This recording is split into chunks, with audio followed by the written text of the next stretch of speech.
I just bought this deck, the Gilded Reverie LENORMAND. I may be butchering the pronunciation, but this is a beautiful deck, firstly.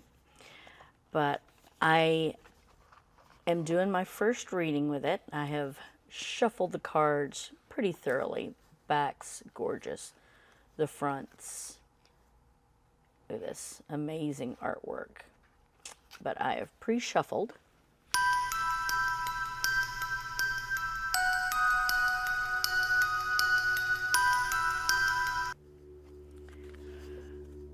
Fish, birds, storks, a woman, and a whip.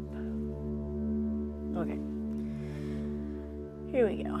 We have a fish in reverse, birds upright, storks in reverse, a woman upright, and the whip in reverse. So,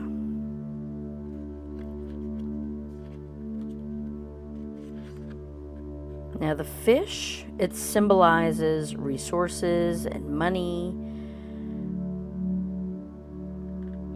It's sometimes synonymous with wealth. It teaches us to make the most of the resources that we possess. But it's upside down. So in this, I'm thinking there were money troubles. Money troubles going on. Because if you know anything about the Proudfoots, they live in a fat house. Katie Proudfoot is a Brinks home security technician, and Chris Proudfoot is a crane operator. Good jobs, but collectively, I don't think they make over $100,000 a year, maybe $120,000. They're living in a $600,000 house. She drives an SUV Infinity, which the year I think she said was 2021. He drives a huge truck, and it looks like a newer model, even though he couldn't remember what model it was. They have a RV that he takes down to Memphis that he lives in when he's down there working. Again, was the RV a loaner from his family? I don't know. But there's 2 car payments, I'm assuming pretty significant car payments, plus the house note. She may be getting money from child support, but Chris is also probably spending money in child support. So I believe they may be living above their means. Now, the 2 birds, especially these 2, owls, which are known for knowledge, but this is also, with the birds, it's communication. A lot of wisdom and urging you to listen to your elders, but it's also a lot of gossip. A lot of gossip is going on right now about who did what and what were they driving and what time. And some of this gossip is very valid, but some of it is a little out of left field. Now, thirdly, the storks.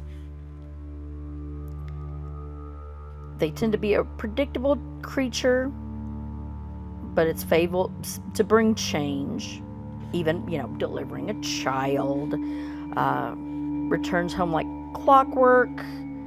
I mean, they're very dependable, very predictable. Here they are at home, they're in their nest, but it's upside down, which tells me there was an abrupt change, something out of the ordinary from their schedule, their home life possibly disrupted, maybe problems at home. Then we come to number 29, the lady. In this deck, it's the they've got 2 ladies in this deck. This is the first lady. So you see her looking up from her book as she's sitting reading. Her thoughts are wandering. She's commonly amiable.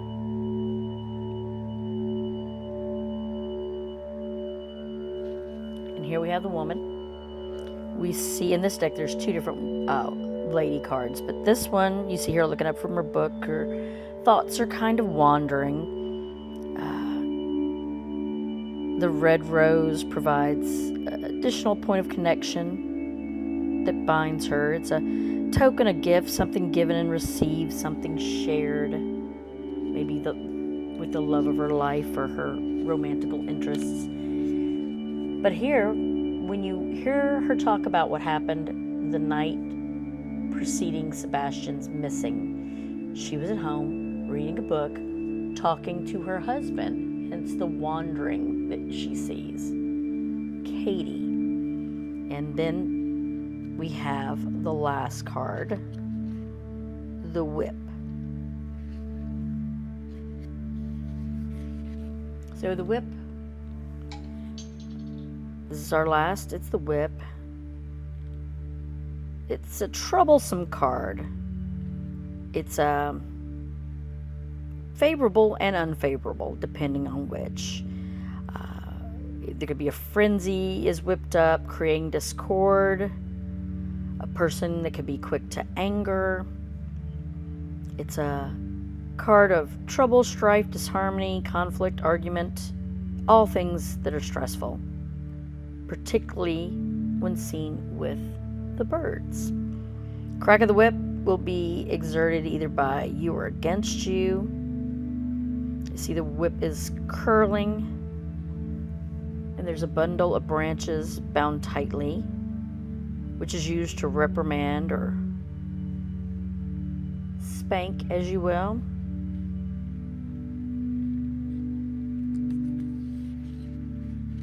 Now, there is rumor, we've heard, not even rumor, I know that the Child Protective Services were brought out allegedly at one time because he spanked Sebastian. But it's upside down. Money troubles, a lot of gossip, problems at home. She's trying to use her alibi, but it's not working out the way that she had hoped. So again, this is just my interpretation. I pulled one more card. It ends up being the scythe. Scythe, and it's upright. It's a simple agricultural tool used to clear away grass, cut down weeds, that kind of thing. It's a dangerous tool because it's sharp. It's got to be used very carefully. And we've got to be careful with this card of what it points to, what the big picture is. It's extreme on its impact, more or less. It can be seen as a call to action.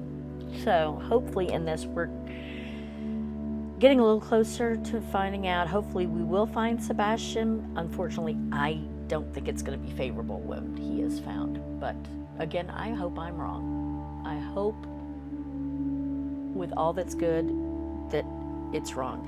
If you are interested in this deck, which like I said, it is a gorgeous deck,